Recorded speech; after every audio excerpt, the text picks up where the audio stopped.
I said Meghan Markle is, of course, a lifelong feminist, which she's demonstrated by marrying a prince and giving up her job. What I discovered that she was hunting for a man in England. She wanted wealth and she wanted fame, and she targeted Harry. And this was the most savage tick yet. I mean, they actually call her a tick. Watch this. Yeah. Okay.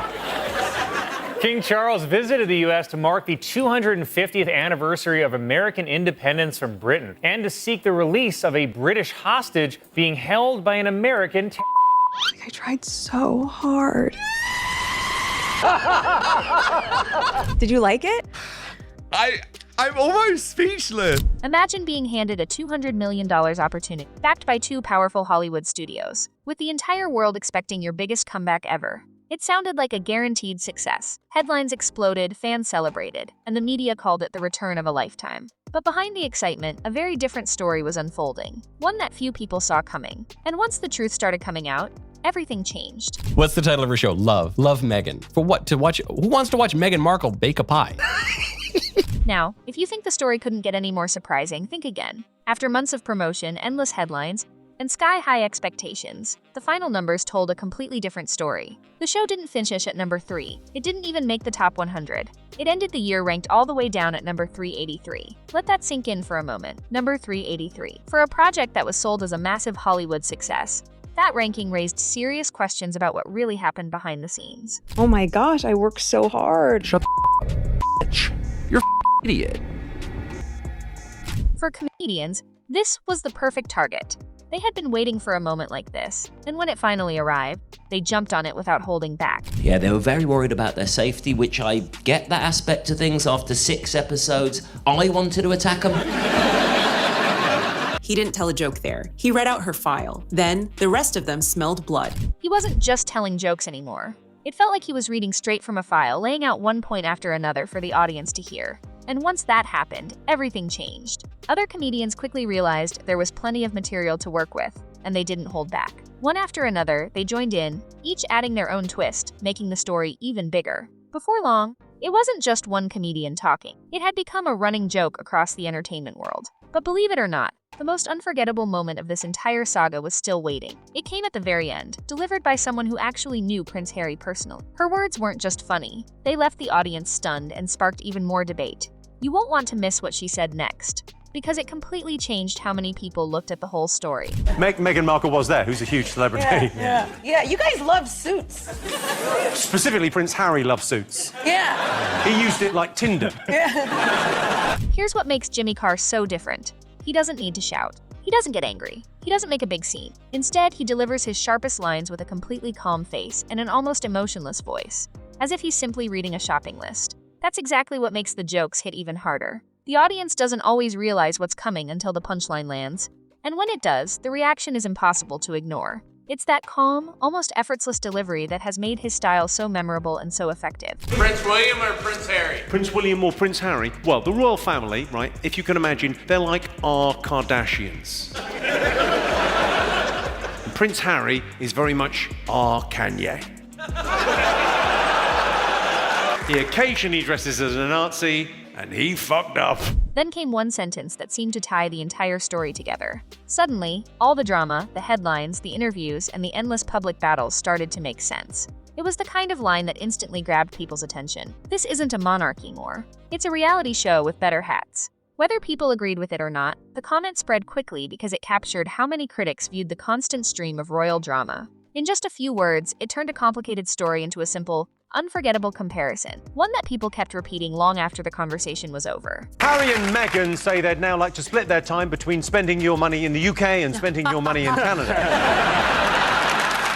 But this is where the story became far more personal. For many people, it stopped being just another celebrity headline. The focus shifted to one powerful question: who is paying for all of this? Critics argued that the money involved wasn't coming from Harry and Meghan's own pockets. It was coming from taxpayers.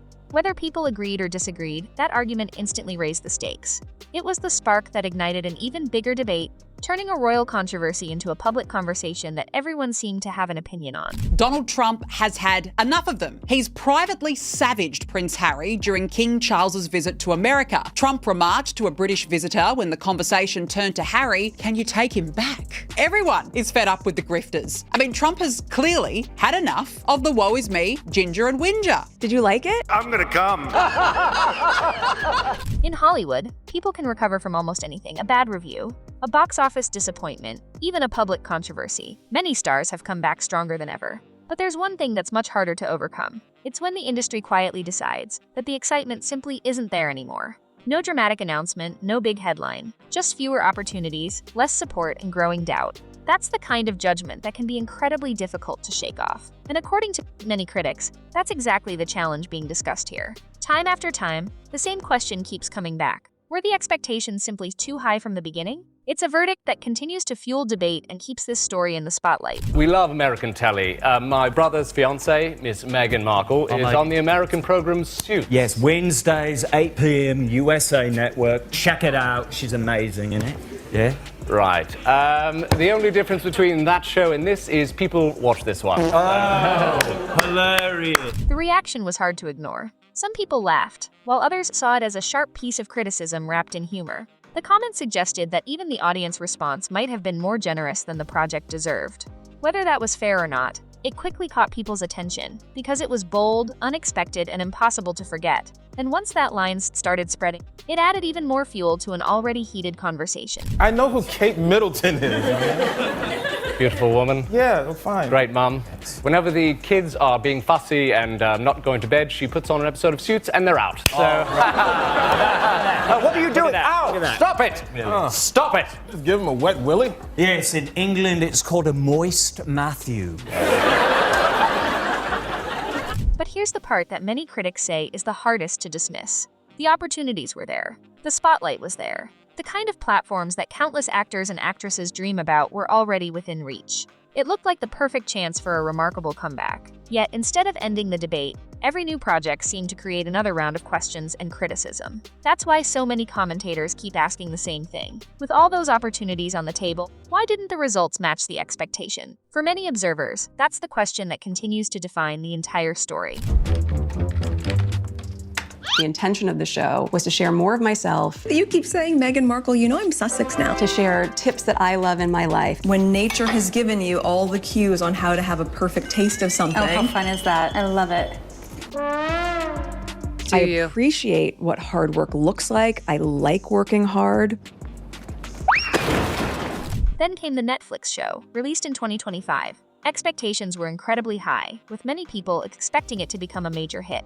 But once the reviews started coming in, the excitement quickly faded. Critics gave it a lukewarm reception, with review scores landing around 36%, and audience reactions were also widely described as disappointing. Instead of celebrating a breakout success, the conversation shifted to what had gone wrong. The project that was supposed to change the narrative ended up raising even more questions, and suddenly the spotlight was back on the gap between the hype and the final result. This woman is being paid millions of dollars to show how to cut into a pineapple. How bad that trailer, that seems like the worst show that I've ever heard of. I love a bad watch. I love a good bad watch. This is not that. This is really grueling to get through. Asterisk the numbers became another major talking. According to critics discussing the show's performance, it didn't come close to the year's biggest Netflix hits. Instead, they pointed to a year-end ranking around number 308, far below the expectations that had surrounded the launch. For a project that arrived with so much publicity, that became a headline in itself. And when the second season arrived, many commentators argued that it generated even less excitement than the first. Rather than changing the conversation, it only fueled more questions about whether the comeback had ever lived up to the enormous expectations. That's why critics kept returning to the same point. The hype was huge, but they believed the results told a very different story. My look. My look. She likes my look. Your fashion is like one of my favorite things. It's the biggest piece of dog Asterisk. Then there was the Netflix partnership that many people believed would become the crown jewel of this entire comeback story. It was talked about as a game-changing deal, one that could open the door to years of successful projects and a brand new chapter in Hollywood. But as time went on, reports and commentators began suggesting that the partnership wasn't moving forward in the way many had expected. Instead of a major celebration or a big announcement about future projects, the conversation shifted to questions about what happened behind the scenes and whether the deal had delivered what both sides had hoped for. For critics, that quiet ending spoke louder than any press release ever could. After all the hype and sky-high expectations, the outcome seemed almost impossible to believe. Yet it became one of the biggest talking points in the entire story. Your millions from Netflix for no one knows what. Put it with the rest of them. Prince Harry and Meghan Markle will still get paid millions of dollars for doing absolutely nothing. And that's just by Netflix. Why are we still here? Just to suffer. For many critics, that became the biggest takeaway. They argued that millions had been invested, huge expectations had been created, and yet the results simply didn't match the scale of the opportunity. Whether people agreed with that view or not, it quickly became one of the most repeated talking points surrounding the deal. It's the kind of line that sticks with people because it sums up the criticism in just a few words. A massive investment, but far fewer results than many expected. Keep that thought in mind, because it becomes even more important as the story unfolds. Meghan Markle, the only thing she found was a rich, famous husband. The nearest thing Meghan Markle ever had to a billion-dollar idea was marrying a prince. Then came Spotify, and the story followed a similar pattern. There was one podcast series, a total of 12 episodes, and then silent. What had been promoted as the beginning of a major partnership came to an unexpectedly quick end, leaving many people wondering what had happened behind the scenes. The biggest surprise, however, wasn't the short run. It was what came afterward. Instead of the usual carefully worded corporate statements, one executive associated with the company spoke far more bluntly than many expected. Those comments quickly made headlines, sparked widespread debate, and gave critics even more to talk about. From that moment on, the conversation shifted away from what had been promised and focused squarely on what had actually been delivered. I'm going to pose this question to you. You do a lot of business deals, a lot of negotiations. I do? Well, let's just I wish I had been involved in the Meghan and Harry leave Spotify negotiation. The grifters. That's the podcast we should have launched with them. I got to get... What really grabbed people's attention was who the criticism came from. One executive associated with the company used the word grifters to describe the pair, a remark that quickly dominated headlines and sparked intense debate. Whether people agreed with that characterization or not, the fact that such a blunt comment came from someone on the company's side made it one of the most talked about moments in the entire controversy. It wasn't just another headline. It became a quote that critics and supporters alike kept bringing up for months afterward. Sorority girl, actress, influencer, victim. Yeah, that's totally me. There's one word that seems to follow this couple through almost every public debate: privacy. It's a topic that comes up again and again whenever their story is discussed. Critics often point to what they see as a contradiction between calling for more privacy while continuing to take part in high-profile interviews, documentaries, podcasts, and other public projects. Supporters, on the other hand, argue that sharing parts of their own story doesn't mean giving up the right to personal boundaries. Either way, that single word, privacy, has remained at the center of the conversation and continues to fuel debate every time a new project or headline appears. We want privacy! We want privacy! They stepped away, saying they wanted more privacy. Then they shared their story through interviews, documentaries, and other public projects. That contrast quickly became one of the biggest points of criticism from their detractors. Well, I just think some people might say that your Instagram-loving twife actually doesn't want her privacy. How dare you, sir? My Instagram-loving twife has always wanted her privacy. And you know what else? To hell with Canada. We are leaving. We'll go find some quiet place where we can be normal people. Come on, wife. Critics compared it to someone asking for privacy while staying in the spotlight. Then came a satirical TV parody that many viewers felt captured the public debate in a way countless opinion pieces never had. In California, we're just a regular couple living close to Oprah and far from the paparazzi. Woo! But not too far. According to critics, the message seemed simple: stay away from the spotlight, but never completely out of it. In their view, those few words summed up the entire debate. Best way to have a snack is to take the snack out of one bag and then move them into another bag and then label this new bag, even though this bag already has a label on it. Tap water!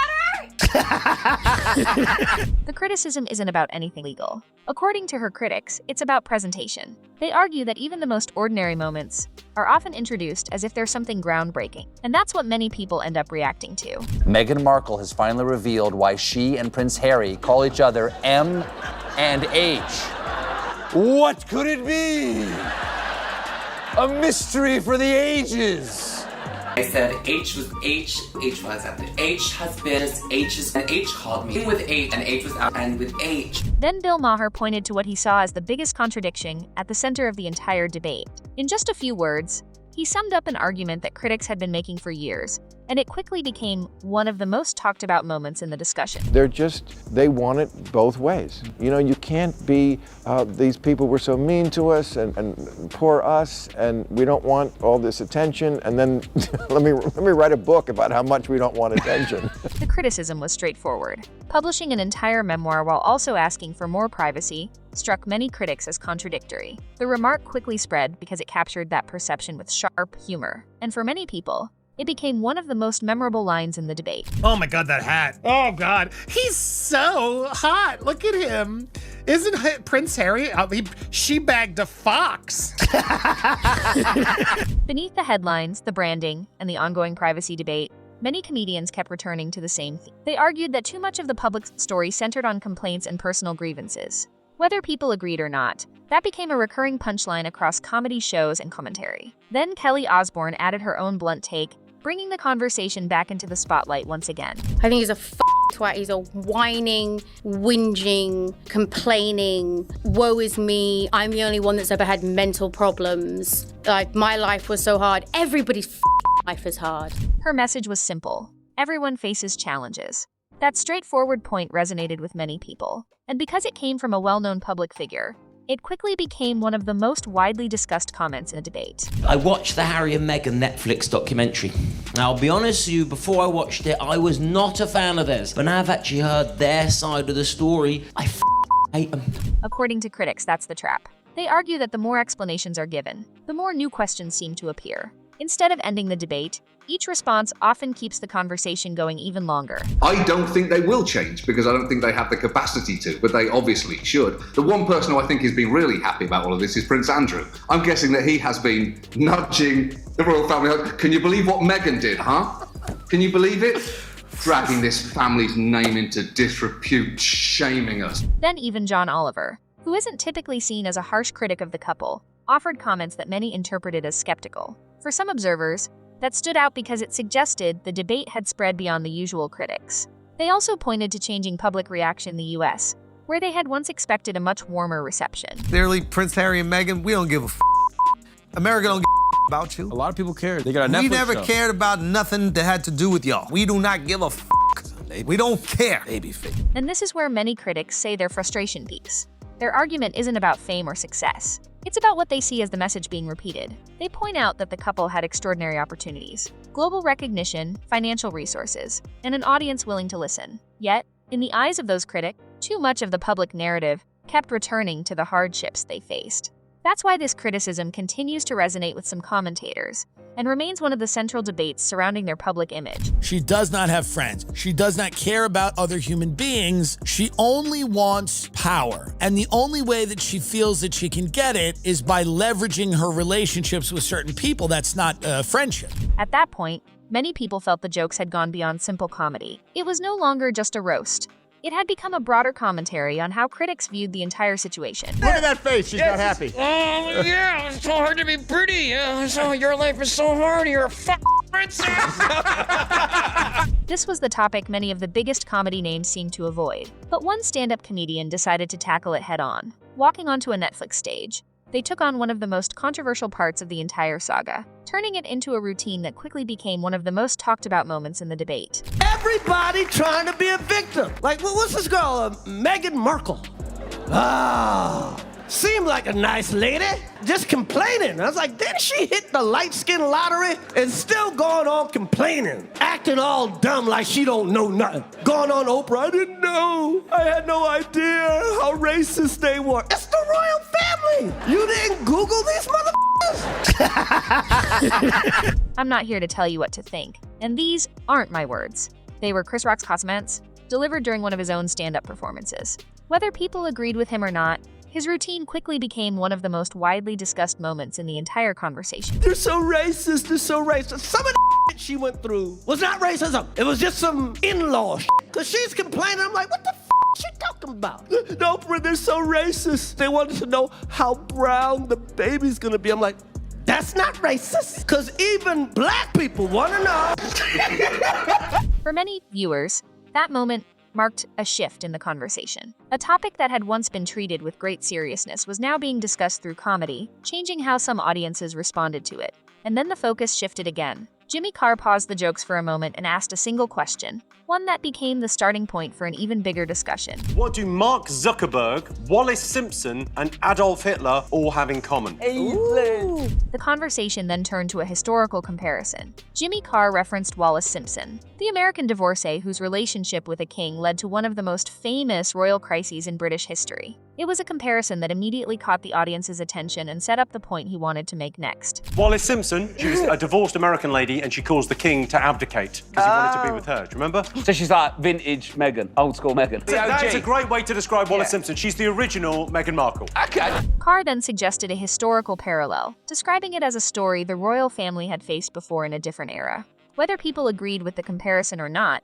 it shifted the discussion from today's headlines to a much broader conversation about history and recurring royal controversies. He then turned his attention to Prince Harry, offering his own theory about how a prince, a military veteran, and a senior royal ended up making the choices he did. It wasn't delivered with anger or outrage. Instead, it was calm, understated, and that quiet delivery made the point even more memorable for the audience. No more following Granny's rules. Don't wear your pants on your head, Harry. Don't bath on the butler, Harry. If I want to play polo in my living room, who's gonna stop me? Stop that. Right away, Megs. Carr's theory was that Harry had spent much of his life in a highly structured environment where major decisions were guided by others. He suggested that, after stepping away from royal life, Harry may have continued relying heavily on someone else's guidance. Then the conversation turned to Prince William. Even Carr's tone appeared to change. He shared a light, positive observation about William, while much more of his material focused on Harry, something many viewers noticed during the performance. We know what that means. That's LA. She wants to be famous. She found the guy to make her the most famous in the world, and now she's over there and she's like, if she didn't marry him, she would be on The Bachelor this season. She would be Megan M. from Sherman Oaks barista. She's just got lucky. And now we come to the moment I mentioned earlier. This wasn't a joke from a comedy stage. It came during a podcast conversation with Kelly Osbourne, someone who had moved in similar circles and had known Prince Harry personally. Because of that connection, some people expected a more sympathetic view. Instead, she spoke quite candidly, and her remarks quickly became one of the most talked about moments in the wider discussion. I just think the proof is in the pudding, in the sense you've been handed the world and every major contract, you had podcasts, you have all of this, and you didn't deliver because you There's nothing to deliver. Yeah, because you don't have it. Her point was simple. In her view, the opportunities were enormous, but the results didn't live up to the expectations. Remember that earlier ranking? Critics kept pointing to it as an example of that argument. Then she made one final remark that caught everyone off guard. Even the other people on the podcast fell completely silent for a moment. Yeah, you were the prince of a goddamn country who dressed up as a Nazi, and now you're trying to come back as the Pope? Kelly's point focused on the contrast she saw between Prince Harry's past public image and the role he has taken on in recent years. In her view, that gap was what many critics found so striking. She argued that the difference between those two versions of Harry was exactly why the debate and the jokes surrounding it had continued for so long. Of course, it's easier to bet on yourself when, despite publicly failing repeatedly, whether it's Spotify or American Riviera Orchard or whatever, there's somebody waiting in the wings to give you another break because of the man you're married to, because of your proximity to the British royal family. Yeah, it's easy to bet on yourself. People keep giving you a chance despite the fact that you fail. The return on investment is not there. You lack the work ethic required to function in today's society where everybody is somebody. In the end, many critics argued that this story was never just about one TV show or one podcast. They believed it was about a much bigger question: whether the public image matched the public message. According to those commentators, it's difficult to present yourself as an ordinary person while living an extraordinary life. That became the central theme repeated by comedians, columnists, and public figures alike. They didn't create the debate, they simply reflected arguments that were already being made. And that's what makes this story so fascinating. It's no longer just about headlines.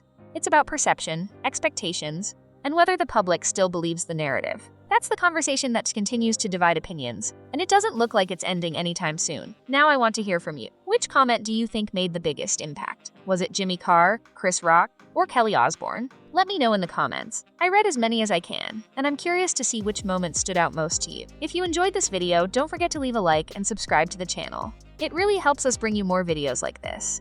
And make sure you don't miss the next one, where we'll look at the countries that have reportedly given the Sussexes a less than warm reception. One of them may genuinely surprise you. Thanks for watching, and I'll see you in the next video.